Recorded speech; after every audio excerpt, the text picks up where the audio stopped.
It's nice to see everyone's bright face this early afternoon. My name is Sheila Chukwolozie. I am from Nigeria. Whoop whoop. Yes, tooting my own horn. Today's seminar and today's panel is going to be discussing women in Africa's boardrooms. In 2013, Sheryl Sandberg published her classic Lean In, a book by the only female in Facebook's executive board at the time. It was supposed to diagnose the reason women were still out of the boardroom. Her advice: you have to push yourself into the room because nobody will call you. There were nods, there were snaps, there were claps, and a huge movement towards Sandberg's direction. Eventually, we were all trying to lean all the way into those boardrooms, trying to have a bigger voice, a stronger microphone, a bigger budget. However, a little later, it became clearer that most of us who thought we were decisively leaning in might have been pulled, actually, leaning into a culture that was not built to carry other tendencies that are non-masculine. In conversation with Krista Tippett, Pulitzer Prize-winning author Junot Diaz spoke profoundly about the structures of masculinity and how they pour into the systems of capital in a neoliberal environment, basically now. Specifically, he spoke on the surfacial or individual nature of masculinity. He said, when you look at the rules of traditional masculinity, it's all about creating an inhuman, someone who is all surfaces, has no innards, has no interiority, and doesn't require community, doesn't require intimacy, and doesn't require family. I'm here today, 5 years after that Sandberg moment, asking myself, the panelists, and the audience, what we are not only leaning into, but what we are leaning away from. Is our empowerment supposed to come at the expense of our humanity, our depth, our interiority, and our community? Historically, what is the place of a non-masculine energy, and where does that stand when juxtaposed to the philosophy of what we consider business? Is it possible that women may stand where they are and businesses should lean towards them instead of them leaning towards businesses? How can women become not just tokens of diversity, but systemic influencers in an economic world? Just recently, I saw a tweet from a popular male activist complaining that it was only after he had a baby, that he realized that there are no changing rooms in any male toilet. So basically, how do we make sure that in this cultural revival, it's not just women who have to change, but men who have to change as well, so that both genders are leaning towards each other in the middle? We need emphatic actions to match emphatic talk about diversity. Systems that not only change women, but also change men. For so long, the thankless tasks, emotional labor of balancing work and life have fallen on the shoulders of women. Meanwhile, those concepts, work and life, may have been made paradoxes, polarized by the culture of business, making it look like it is a woman's issue instead of accurately regarding it as a central issue about what life we want to live as employees, managers, presidents, and citizens. As women, how do we disrupt our nature to allow us succeed in the world of leadership? But also, as women, how do we disrupt the nature of leadership in order to build new measures of value?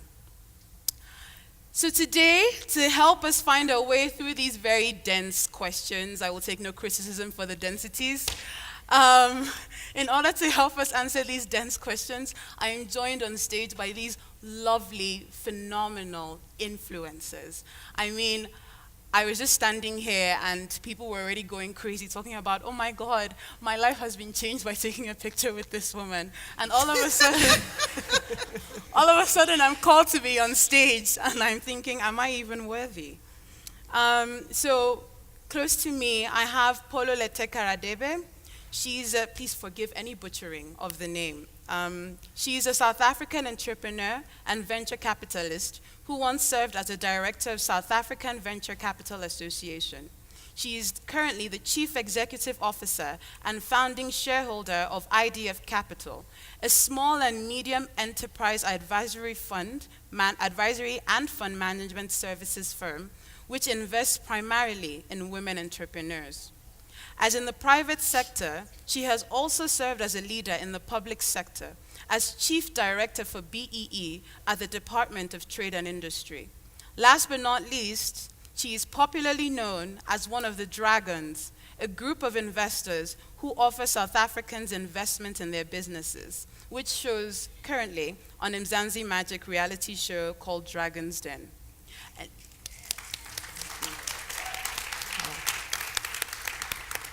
And can we all just take a moment to acknowledge her shoes, for God's sake?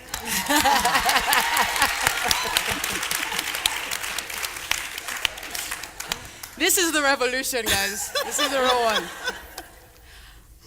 one. Next up, I have Anne Shongwe, who is the representative for the South Africa Multi-Country Office at the United Nations Entity for Gender Equality and the Empowerment of Women at the United Nations Women in South Africa, which also covers Botswana, Lesotho, Namibia, and Swaziland.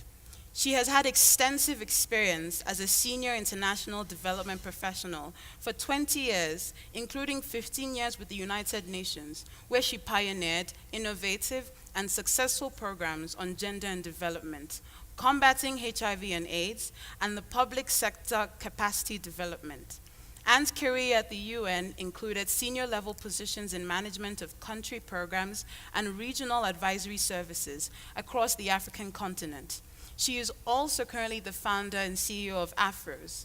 Afros is a social enterprise based in South Africa and Kenya, uniquely positioned to reach Africa's youth through authentically African mobile games for change and complementary social innovation solutions that inspire young people to solve social challenges in their communities. Guys, imagine this person's CV. How many pages are we dealing with? Anne also provides strategic advisory services focused on social design and innovation to high-value development agencies working across Africa. Some of her clients include the governments of Namibia, South Sudan, South Africa, Kenya, the Nelson Mandela Children's Fund, and the Bill and Melinda Gates Foundation, the African Monitor, and of course, the UNDP.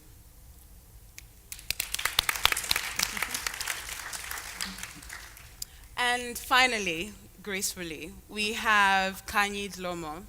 As a journalism student at the University of Wits, Dlomo made history as the first black newscaster for SABC1, South Africa's national television channel. She then joined the team of fashion and beauty magazine True Love, rising in the ranks to become editor-at-large at age 22. Where was I at 22? Within a year of her leadership, circulation doubled from 70,000 to 140,000, which saw True Love become the most widely read women's magazine in the country. In 2003, Dlomo relocated to France, working at South Africa's tourism board in Paris. In 2007, she returned to South Africa to launch Ndalo Media. Ndalo publishes Destiny Magazine and Destiny Man, two high-end magazines, and in 2008, she launched DestinyConnect.com. In 2010, she was selected as a World Economic Forum Young Global Leader.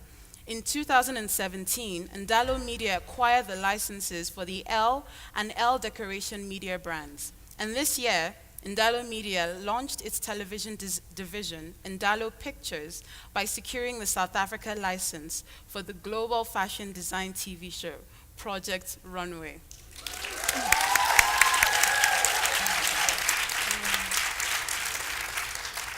So, thank you again, beautiful and elegantly dressed women, for joining me on this panel. I'm just going to be flattering you all the time right now. If you're tired of me, you can send me off the stage.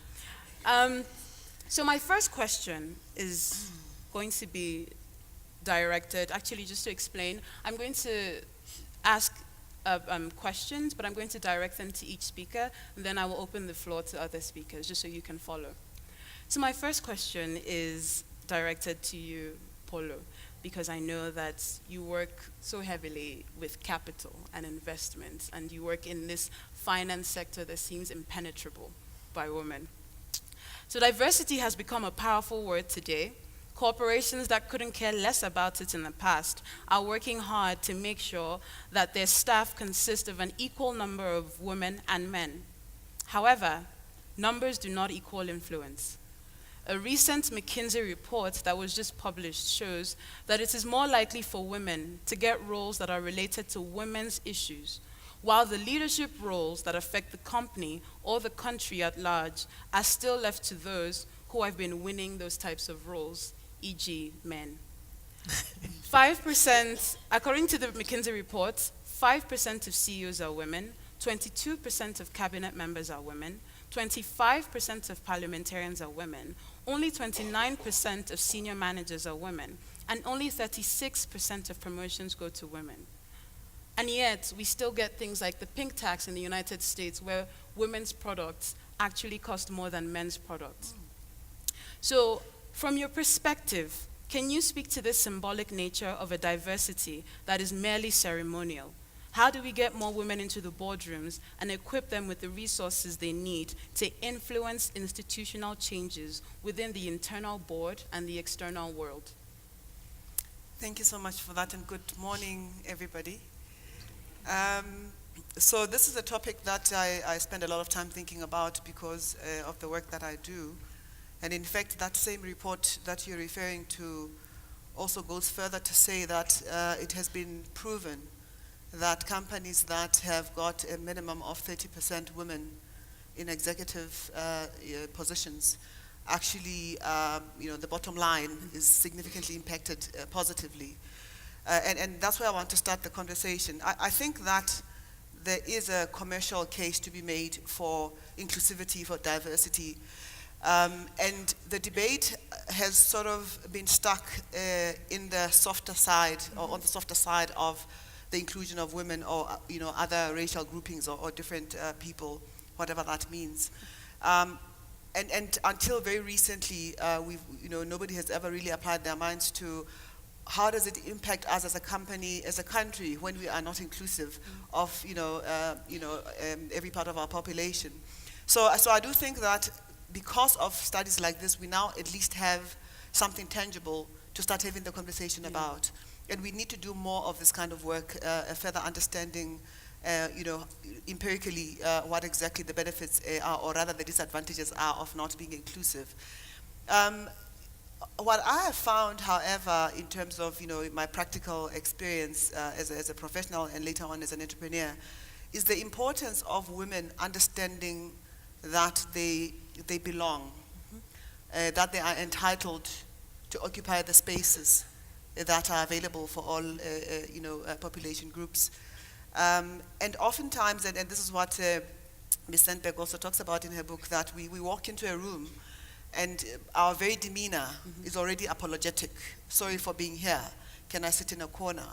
And I think that it is time that we understood that, in fact, we're not being done a favor, but in fact, we're occupying spaces that we rightfully should be occupying. And that also then requires us to take ourselves seriously. And what I mean by that is, making sure that you understand if you're on a board because you're a subject matter expert, make sure that you are. Yes. Walk into a boardroom, make sure that your voice is heard, apply your mind, apply yourself to whatever is being discussed, and do not apologize for having opinions, whether they are, they're supportive of whatever is the consensus or not. So then it raises the question around, but we were not socialized to think that we belong. We were socialized to think that we are there to serve and we should be in the shadows, which then broadens the conversation to what do we do as a society? I'm a mother, what do I teach my daughter? What do I teach my son about how to engage and interact with women? How do I teach my son about the role of women versus men? And what do I teach my daughter about her role in society and what she's entitled to occupy or not? And I often say that, I was very fortunate that I was brought up by a woman who didn't understand the different roles of men and women, in the sense that at home my mother did the garden, we changed bulbs, and and her mantra was always, when you grow up, you can be whatever you want, just make sure that you're good at it.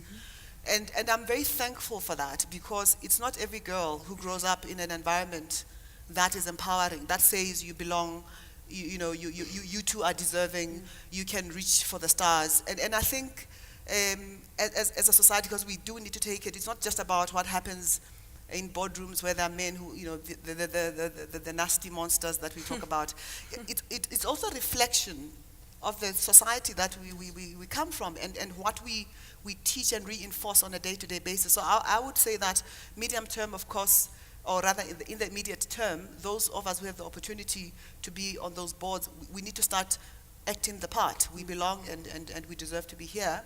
I also think the issue of, and tell me if I'm talking for too long, because you didn't give me time limits. No, and there's someone in the crowd. And those who know me know I can go on for the whole day, but I'll try and I'll try and. So where's the timekeeper? Oh, we're all lost. If there's no timekeeper. Okay, I won't speak for too much longer. Not enough can be said about the importance of role models. Kani is here. You've read an absolutely amazing and inspiring story. And we need to start taking very seriously the importance of then, highlighting and showcasing such successes, because it's through her story that some girl out there will feel that, oh, if she can do it, she looks like me, she's got a similar name to mine, she comes from where I come from. I too can do it. That's very, very important. And I think women in boardrooms as well need to understand the role. Unfortunately, it's not just about I meritoriously got here. You almost need to go into a boardroom as an activist, because there are so many people that we need to bring with us. And sometimes we forget that, because the reality is that as a woman, you are facing your own challenges. You're still trying to justify your existence in that room. So it's a bit of a challenge. It's almost unfair, but unfortunately, with success comes the requirement that you also go the extra mile to make sure that your role in the board opens doors for other people. And lastly, I want to touch on the importance of being ourselves, and not, oh, now I'm a board member, therefore I have to appear masculine and tough. And I'm not saying we shouldn't be tough. Women are tough, actually. I actually think women tend to be tougher than men. It's just that we might not be so verbose about it.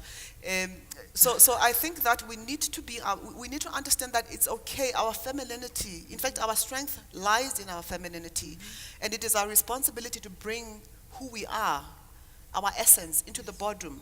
Because you asked, or you mentioned earlier about us leaning into what already exists. The rules were set by people when we were not around. We're there now. So we should be setting the rules. We should be saying, hang on a bit, this is how we do things here. And then we find the balance in between. But it cannot be about us trying to fit in. We have to create spaces that also are accommodative and acknowledge who we are and our worth in that space. Thank you so much, Folo. Thank you. So what you said actually touches on something that I read once that I've embedded in my heart, which is technical expertise is a kind of community service. But often, I think somehow we get sold as women that our technical expertise can only be in community service and not in being an expert in things that don't seem to be making tea or cooking food or saving the children, which is all important, but somehow you can save the children when your budget is big enough and good enough. And which leads into my next question for Ms. Kanye Dlomo.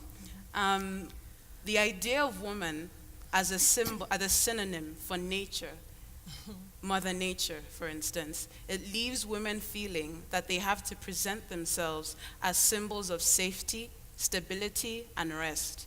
A place that nurtures rather than aggravates, a symbol of home. In your experience, especially because I know in your career story, a lot of it is, there are a lot of references to the fact that you disrupted not just gender not just gender roles, but also racial roles. You were the first Black newscaster on SABC1. So there's a combination of identity that you have to challenge within yourself to be able to believe that you belong and still know that you are who they say you are. So in your experience, how does this perception or socialization affect a woman's capacity, an African woman's capacity to take innovative risks?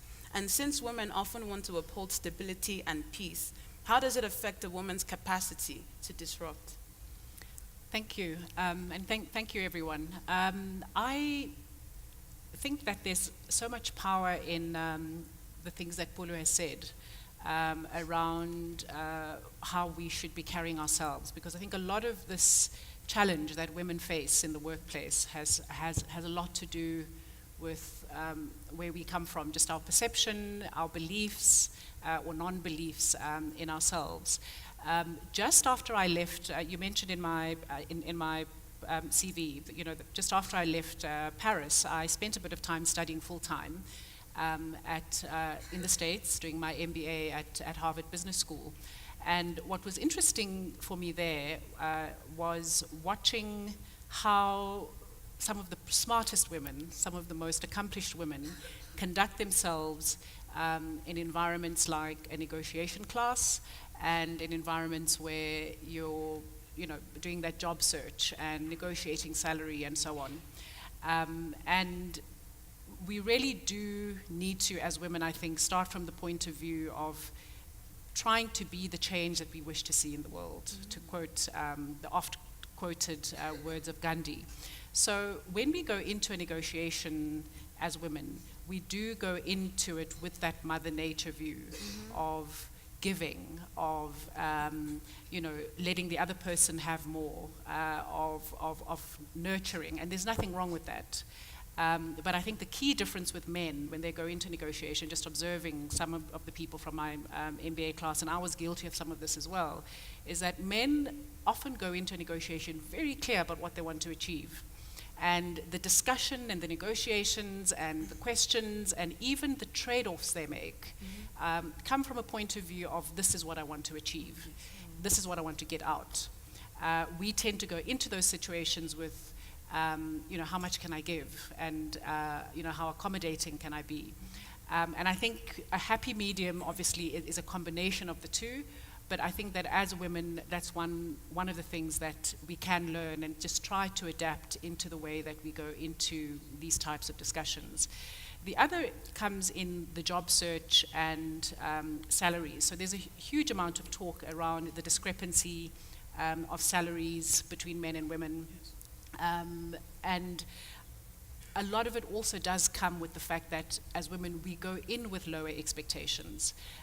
If you listen to men around, sort of their negotiations and how they pitch themselves and how they position themselves, men know their worth. And also they know, for example, that they can apply for a position even if they don't have all the necessary qualifications. They believe they'll be taught much of that in the workplace, and they'll say things like, I'll learn that when I'm there. With women, and research actually shows this, we wait often until we have about 90% of the qualities that are needed for that position before we even garner the confidence to apply. A man will go in at 70% because he believes they owe him the other 30%. He's there. Is that a knowledge or an exaggeration? Pardon? Is it a knowledge or an exaggeration? For men? Yes. Well, it's a bit of both, but I think that self-belief takes you very far. I think that believing that something is a particular way does, influence circumstances in your favor or in the direction of that belief. And so I think that is something to learn, and I think it's a big part of Sheryl Sandberg's lean-in stance in her book, that we've got to go in there and pitch ourselves realistically but confidently where we deserve, we need to be. And I think that the more of us, and especially younger people, and especially if you look at all these innovative ways that people are being taught in places like ALA, the more we can do that, the more we can fight from the very beginning, from the inside, these discrepancies that are there. It's a lot harder to fight it at a policy level when it's really entrenched in communities. It's about changing the people who go in there and changing their mindset. So, and then the third point I'd like to make I think which speaks more directly to your Mother Nature view, is that there's nothing wrong with that comparison of us to Mother Nature. Mother Nature gives birth to so much and sustains so much, and we as women biologically and physiologically give birth too. And so it's only natural for us to be compared to Mother Nature. But I think there are other aspects of Mother Nature that are very true but are not often associated with women, and that's the power of Mother Nature. And the dynamism, the evolution, the reinvention that Mother Nature represents. And I think those are the qualities as women that we need to embrace even more and emulate even more in our lives. So I'm very happy to be compared to Mother Nature, but I've decided that I'm going to choose exactly which qualities I want to identify with. Amazing. Nice. Thank you so much for that, because in Yoruba culture, there's a culture of orikis, which are praise poetry that you give to human and non-human things that make up life. And one of them is, there's an oriki for the wind. And in the poetry, they're saying that the wind is a woman, and she can carry a secret in a whisper, or she can carry a storm in a hurricane. Exactly. So Wow. True. we just decide what we want to do with our wind. You know? Exactly. And also just to talk about, I was told a story, you know, the whole idea of men have a demeanor when they go, and you mentioned that.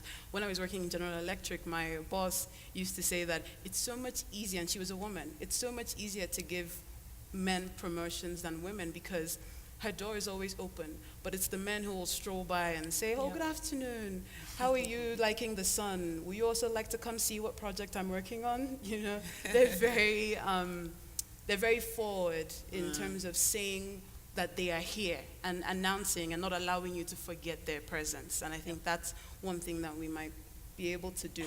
But which leads into my next question to Anne, which is connected to the reasons why we don't do that sometimes, is that sometimes we're so socialized to worry about being likable that we already imagine why we're going to be unliked. So we try and make ourselves perfect before we make ourselves heard. And one of the ways in which that has come to be exploited is through this concept of emotional labor. Does anyone know what emotional labor is? Yeah. Okay, yes? Yeah. Okay, I'll just recount it. So emotional labor, it first came into my horizon through a Harper's Bazaar magazine article titled, "Women Aren't Nags, We Are Just Fed Up." The concept of emotional labor, in summary, is an articulation of what happens when women are expected to follow up with the majority of the thankless tasks that keep the world spinning. For instance, usually women are the ones who come with the extra pen to the event to give the man who doesn't have the pen. You know, we don't just do what's on the to-do list. We make the to-do list to actually make a to-do list where the work is going to be, you know, distributed to be done. So the work behind the work is often invisible and often thankless, especially when it seems like all it takes to succeed is that visible work that gets advertised in the office, like I mentioned. Have you found that as a woman, you have ever been allocated such thankless emotional labor, both at home, not just as a wife, but as a sister? For instance, taking care of a sick mother. Who is the person supposed to do that? As an aunt, as a daughter, and also in the workplace. And since emotional intelligence is gendered as a woman's nature, have you felt obliged to carry, often in silence and without recognition, your own unfair weight of emotional heavy lifting? And finally, how does this work implicate or affect you in the whole concept of work-life balance?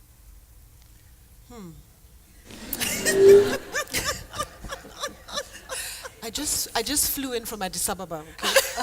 Like 4 a.m., I looked at these questions and I thought, yeah. So I think the first thing is that work-life balance is a myth. I don't really believe that there is something like work-life balance. I think what we do is we do what we have to do to make things work, to make things run. And we drain ourselves in most instances. I imagine that most women who are working in careers that are, I think most women are exhausted because we're carrying so much. And quite a bit of that has come from some of our own socialization, but it's also about the world that we live in. It's an old boys club. It's a world that is defined and designed for men to take it easy and relax. And I'll just give you a statistic. In the world that I'm in the UN, we call this emotional, what did you call it? Emotional labor. Emotional labor, we call it unpaid work. Right. And that unpaid work has been valued. And I'll just give you some statistics from a study that was done across the world. And this particular one from India shares the statistic that in terms of unpaid work, women generally will spend about 34% of their 24 hours day at work, and the balance, 66%, is unpaid work. Sure. Wow. While men, in the same context, will spend 92% of their time at work and 8% in unpaid work. Sure. So it is completely imbalanced. And so that's just so how society is organized in many, many instances. Of course, we're trying to challenge that. We're trying to break the back of that. And at least for us, globally, we're trying to really change the culture. And we're placing that responsibility on men, on leaders, to take the responsibility to recognize what this is doing for productivity in a nation. So I'll talk about it from a sort of productivity of a nation, but also what it does for an individual. And so, you know, for instance, most companies, and the US is the worst at this, is that just talk about maternity leave. In the US, you get, I don't know, if you get, maybe 2 weeks. In South Africa, you get maybe 4 months, which is really, really very, very progressive. In Scandinavia, they now give you anywhere between 12 to 18 months, and it has to be shared leave. Yeah. So that men are forced to take, so any one of the partners has to take a minimum of 6 months of that leave so that they care for the children. Because the problem is that we're bringing up children without them recognizing and experiencing fathers in many, many instances. And that brings you up less whole. And this is something we're really struggling with. You know, at the UN, we're always negotiating. We're trying to negotiate, where do we find a middle ground?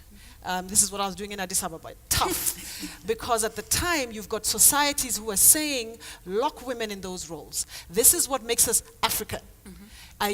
So on this issue of unpaid work, people are asking, are you saying that women should no longer be the reproducers, be the nurturers, be the carers of children? We're not saying that.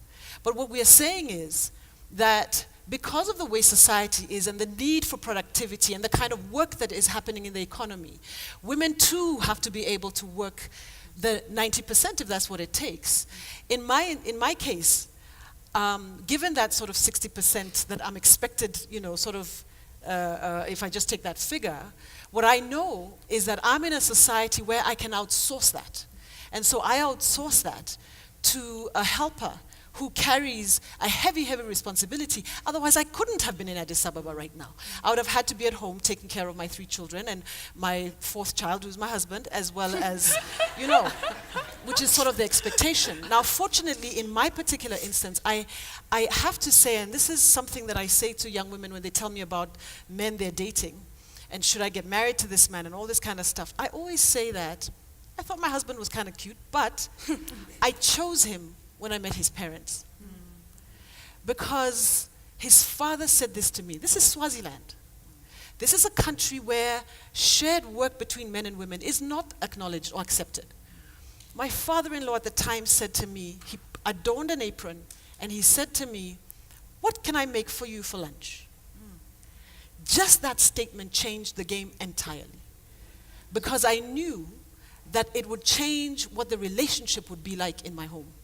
And that I could work wherever I wanted to be. I could take on whatever assignment I wanted to take without fear that my husband would not be willing to share that work.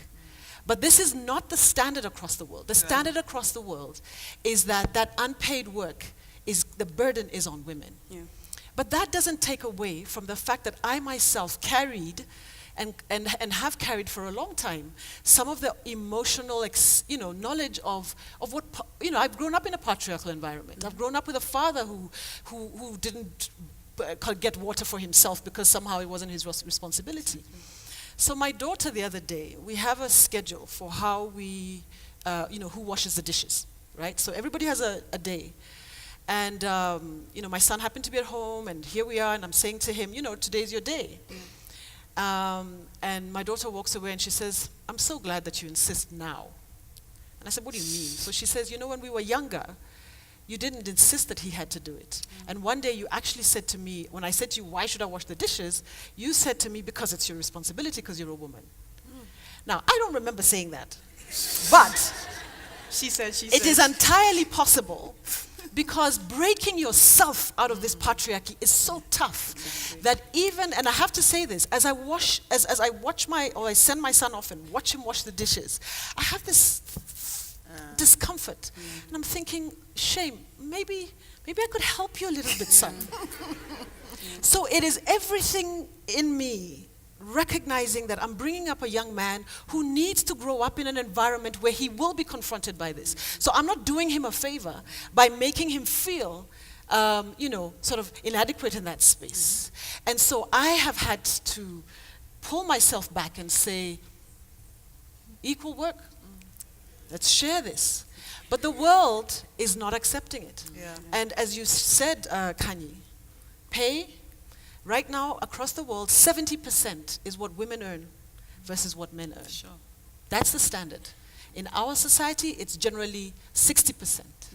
Sure. In Sweden, which is one of the best performing, it's at about 85%. So you negotiate, generally you will get 85% of what men get. So it's a tough world of finding that balance, but I think we have to push in, but we also have to work so hard on men. And if there's anything I want to say, it's to say that men who are in the room, this is not our war. We want to bring up a society that really and genuinely seeks equality. And not because we want to be men. I don't want to be a man. I don't want to wear your pants. I don't want to carry the kind of stuff that you do. I don't want to do that. But I want to know that I can choose to be whoever I want to be because you choose to share that life with me. That's all I want from you.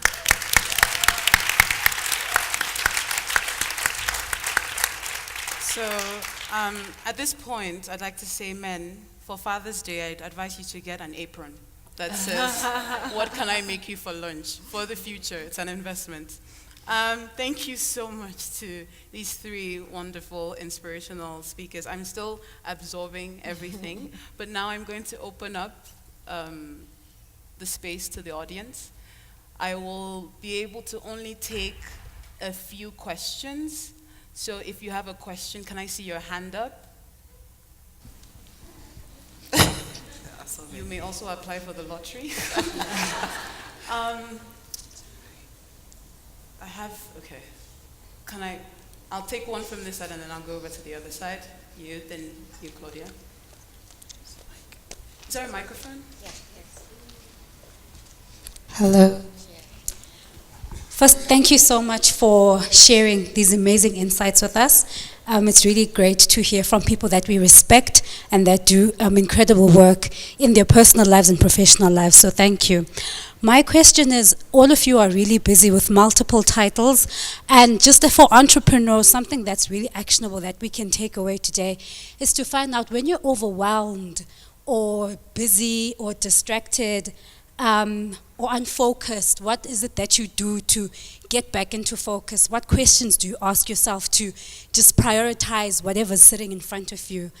So that's something that I'd really like to find out from busy, effective women like yourselves. Thank you. Okay, so before you answer, I'm going to make it so that we do 3 questions, 1 for each person. So would someone like to take this one? Should I take it? Yeah.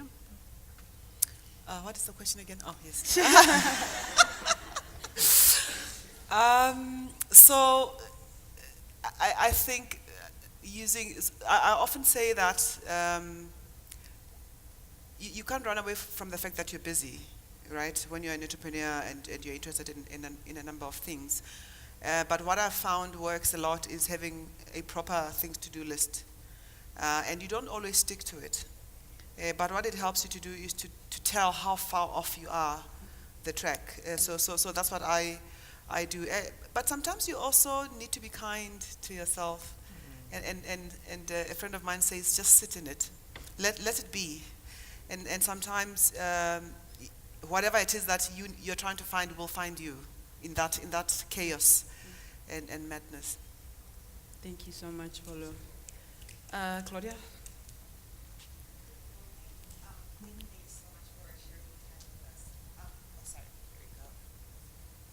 Thank you.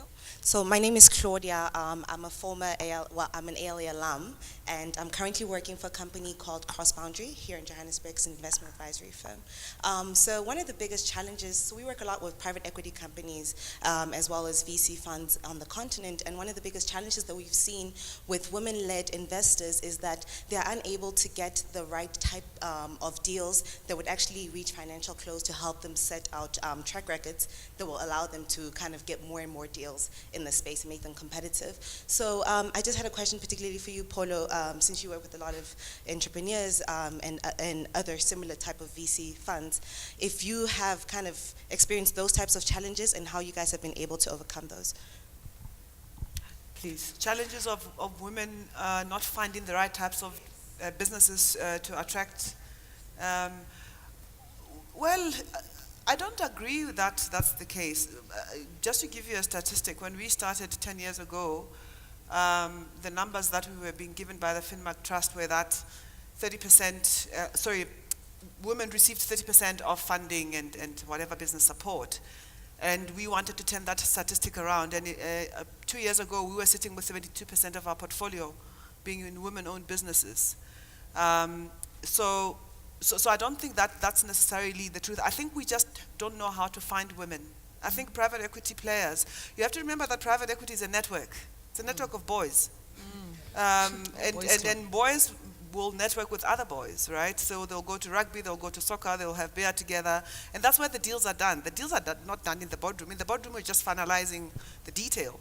But you do the deal on the golf course, and so this is so important. So that's why you need to see more and more women getting into the space, because we can then also start tapping into our own networks, and that's what we have done successfully.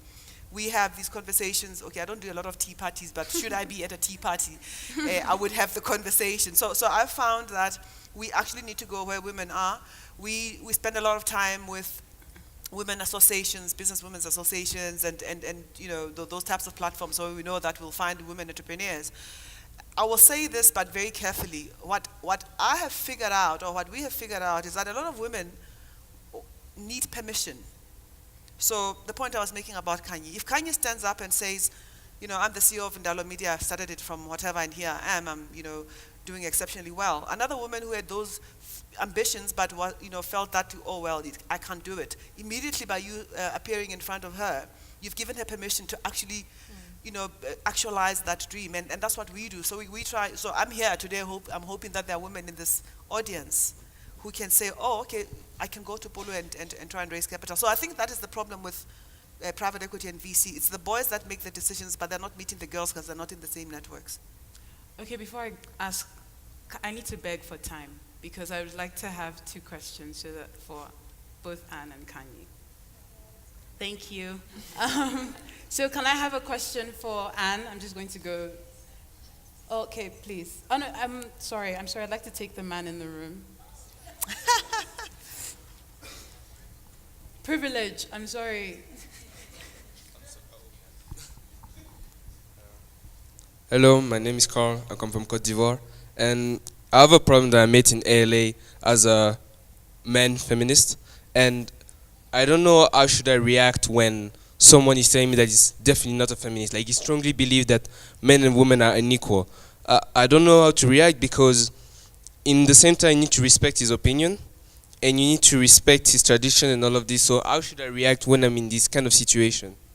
So I'm wondering.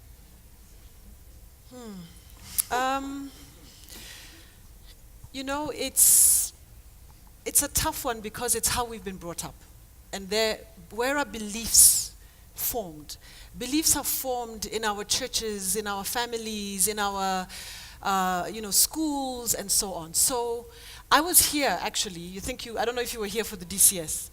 And one of the things that we've been trying to do to break this is we've started a movement that we call He for She, encouraging men to join women in solidarity for gender equality.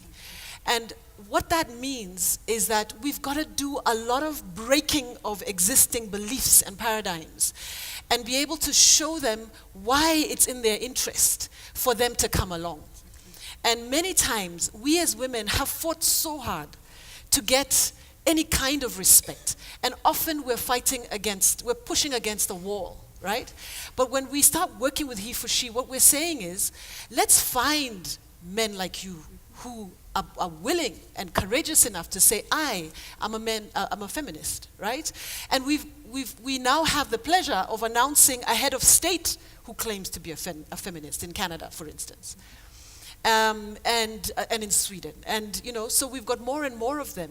We're going to have a conversation with Cyril Ramaphosa and see whether he might do the same in South Africa. We are going to talk about that because, as Paula was saying, we have evidence that when men and women work together and increase the number of women in those spaces, we get better return on investment. Our society gets better return on investment when men walk with us. So many times, the reason that men want to retain that inequality, one is fear. There is a lot of fear in men. They're so freaked out about what society would look like if women are experiencing the same things, are having the same access, are holding the same positions. There's a lot of fear.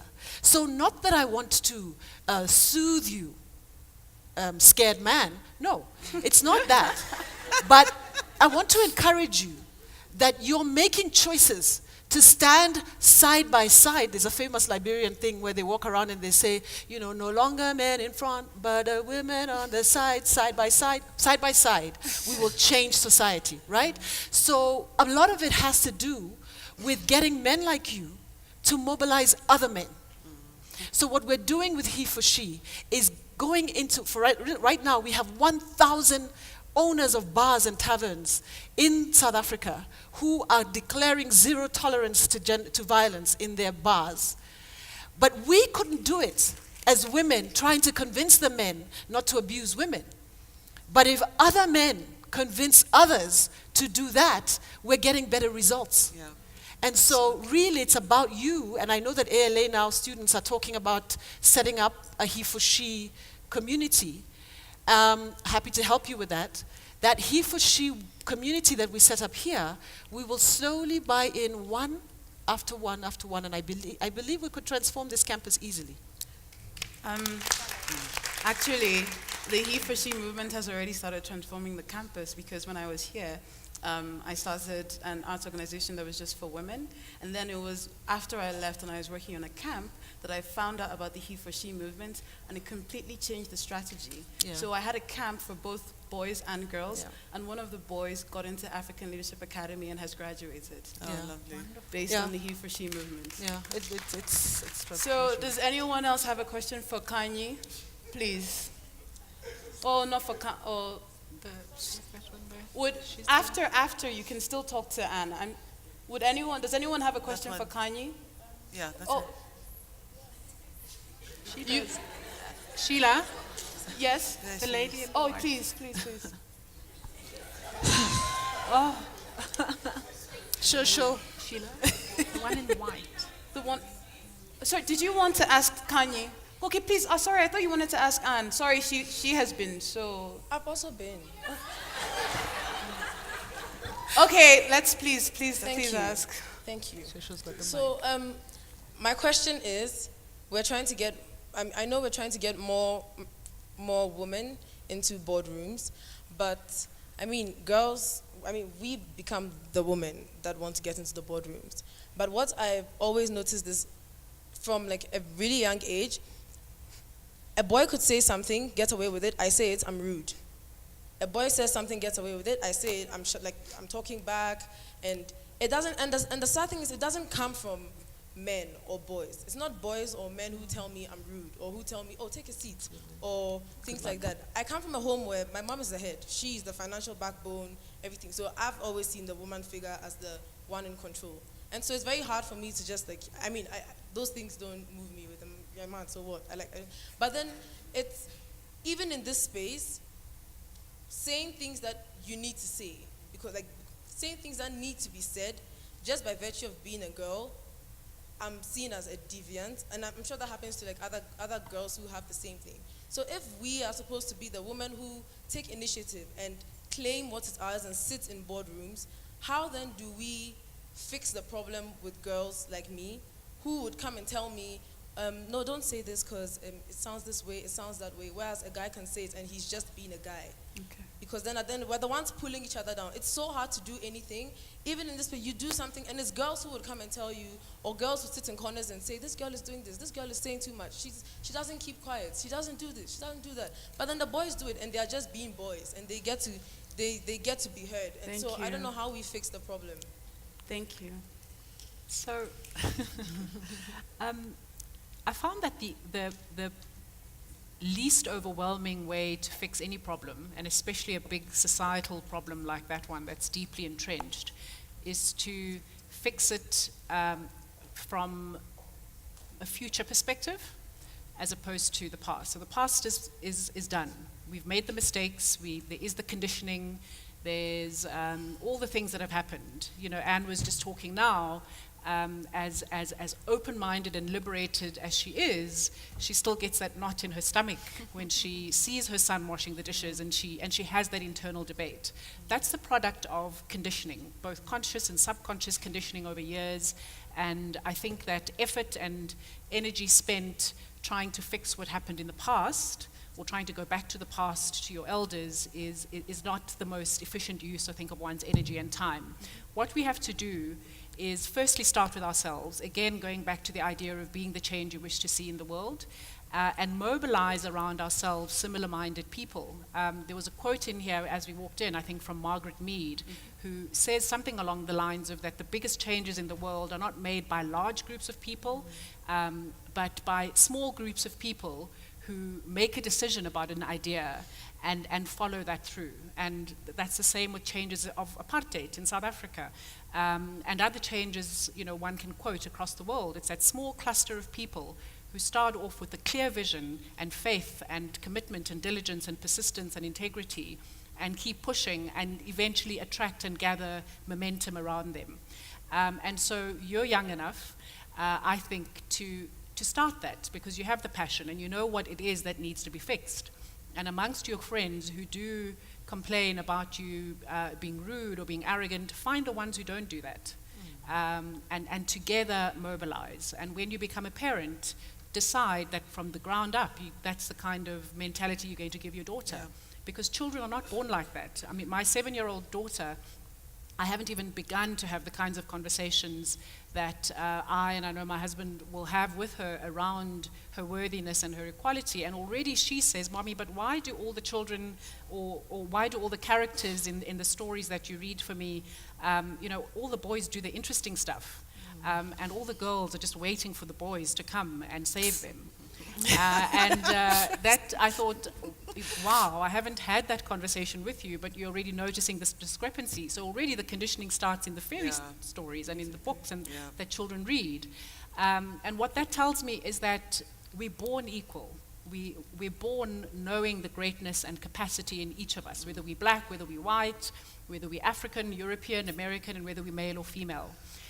So there's a conditioning that takes place, but that also means that there's an unconditioning and an unlearning that can take place that we can drive forward. And so for me as a mother, my job is to make sure that that kind of thinking and awareness continues, and that she's always aware that it's not correct for the characters to be that way and for her to make decisions that correct that.